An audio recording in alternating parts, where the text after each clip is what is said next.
All right. So I'm making this video really for myself. Um, so as a reminder of what not to do and not to get caught up in this mess again. So I was in about $85,000 in debt, and all bad debt. I'm talking credit cards and loans between about seven different accounts. And I guess it was about April 2019 is when I really decided I need to get out of debt and figure this out, or it's just gonna get worse. So the first thing I did, I just stopped the bleeding. I stopped the spending. Just came to a complete halt, and kind of developed a plan. And and I needed a plan that I would stick to. A lot of times you'll get information from financial advisors and whatnot, and people and friends and everything, and the information you get technically is correct, but does it really apply to you? Like for me, I had to come up with a plan that's going to be realistic with my thought process, the way I think, the way I know gonna kind of react to the spending, and I just had to. It just had to really fit me, and so what I did is I basically came up with the dollar amount I need to just survive. The paycheck comes in, that stays the same. It's the same amount every whatever 2 weeks or whatever. So that part doesn't change, and I don't have any other income that comes in. So that check comes in. I know exactly what that check is, and I know exactly to the penny what our bills are. And so what I did is I just became really laser focused and said, you know what? Everything after the bills is going to pay down on this debt. Simple, right? Simple. But you have to like mentally really prepare yourself so you follow through. So I did. I was mentally prepared. I had to do it. I had to figure out a way to get out of it, and then I couldn't just walk away from it. And my kind of work, you can't really file bankruptcies. Really could affect you. So and I wasn't thinking about that. I was really thinking. Actually, I was thinking about walking away for a minute there. But then I just said, you know what? There's a way out of this, and I figured it out, and I just had to get serious with it. So I did that, and that was April 2019.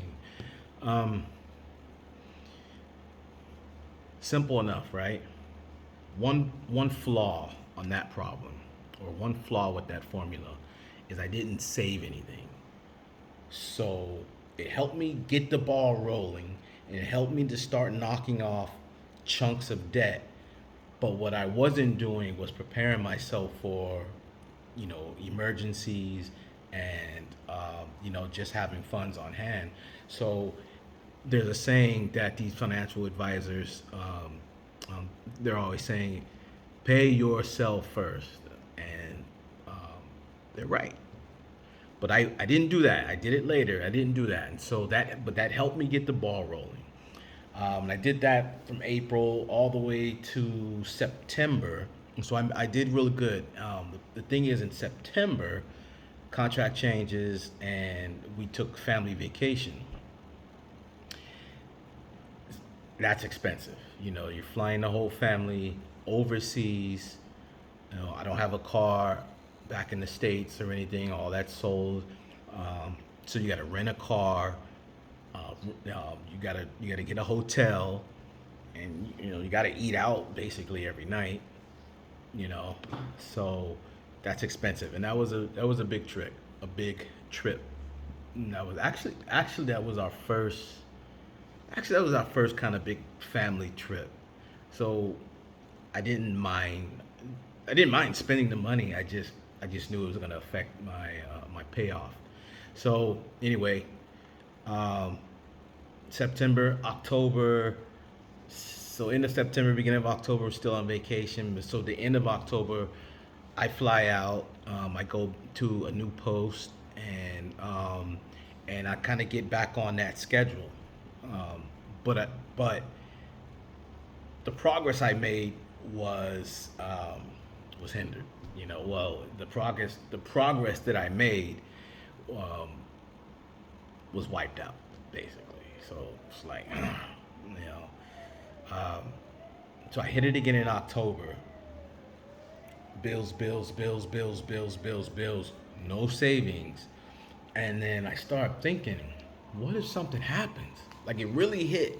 It really hit because at this point I was in Turkey, my family's in the Philippines. I'm like, what if something happens? I don't really have funds if something major happens, and I'm paying these big corporations before I'm taking care of myself and my family. So I'm not being a good I'm not being a good leader for the family, and you know, so I switched that up.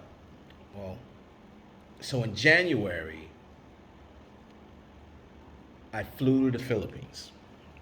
We all did. The family came out, and then we flew back and everything. And it was just supposed to be what we call a turn and burn. You go out, take care of visa issues, come back in. Well, in this case, it didn't work out. There were some issues with getting my visa and whatnot, and it went into February, and then February I was gonna head out in March, and then COVID really hit, and everything was shut down. They weren't giving out any visas, diplomatic or not. They didn't care if you needed a diplomatic visa. They weren't giving them out, and they weren't even letting you in the country. There was no entry. Airports shut down. You guys know. You guys, we're in it. So it was a bad time, and it was scary. And I was in the Philippines. The Philippines is a really a cash, kind of monetary system, and they don't really do credit cards like that. And so you gotta have cash. And I'm like, I'm stuck here in the Philippines. I got these credit cards. I can't use them if I wanted to. I mean, the big box stores they take credit cards and stuff.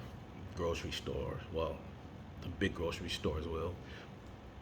But I was like, man, and so that's when it really hit home. I need to have way more cash reserves.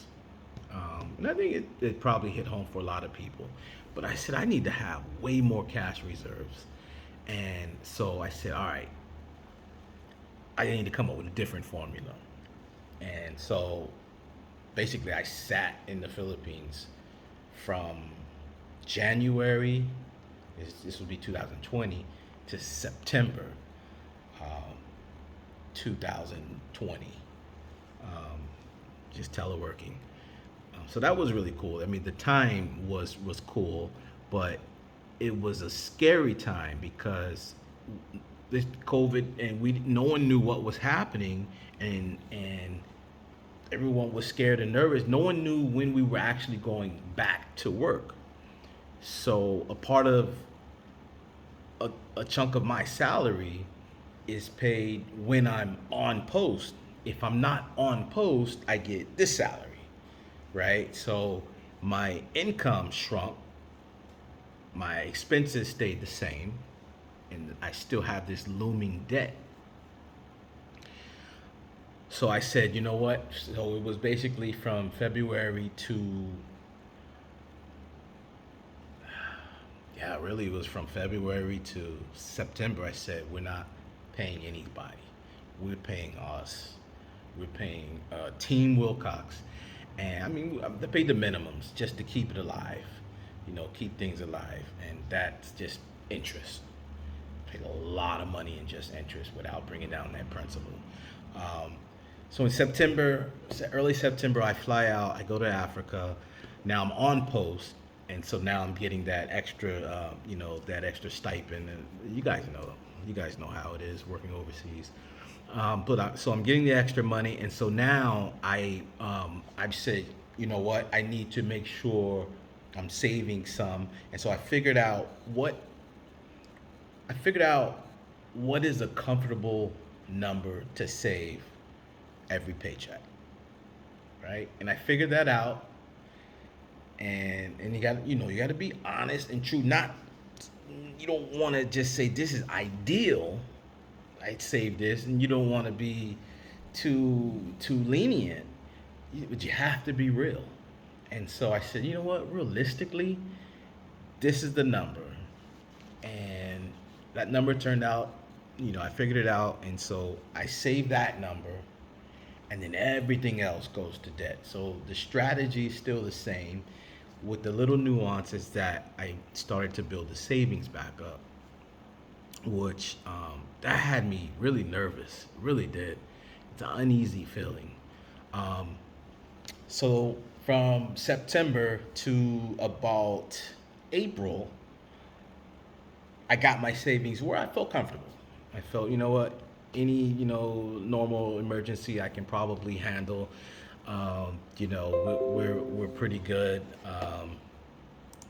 Things have been normal with COVID. We're understanding it, and so it's not as scary. And so I felt better about it. And then so I said, you know what? I want to get even more aggressive. So I said, you know what? I'm going to pay myself still, but I'm going to pay a little less. So I'm paying myself first, but just pay a little less, and then so I can dump even more onto the debt. And so that was the second formula I used. So I worked that, and that worked out really good. Um, that change really helped. Just that smaller change, and you gotta play with your lifestyle and figure out where you're comfortable and where your risk tolerance is. But from March, April, May, June, July, August, I did some really good damage. Did some really good damage. I think by March I was at maybe 35,000, 40,000 tops, maybe. Nah, maybe 30, whatever it was. It was like between 30 and 35,000 in March. And then August came, I was like, all right, we're like, there's actually light at the end of the tunnel. And I was so happy. And so I was like, you know what? Let's just try to, knock this thing out and just try to knock it out by the end of the year. Um, and so the third formula I did is I stopped saving altogether. So first time I didn't save. The second time I did saved less. I guess this would be the fourth time. And then the fourth time I stopped saving because I felt fairly comfortable with what was in savings, and I put everything else into debt. And from basically August, September, October, November, now paid off. I'm gonna make the last payment in a few minutes here.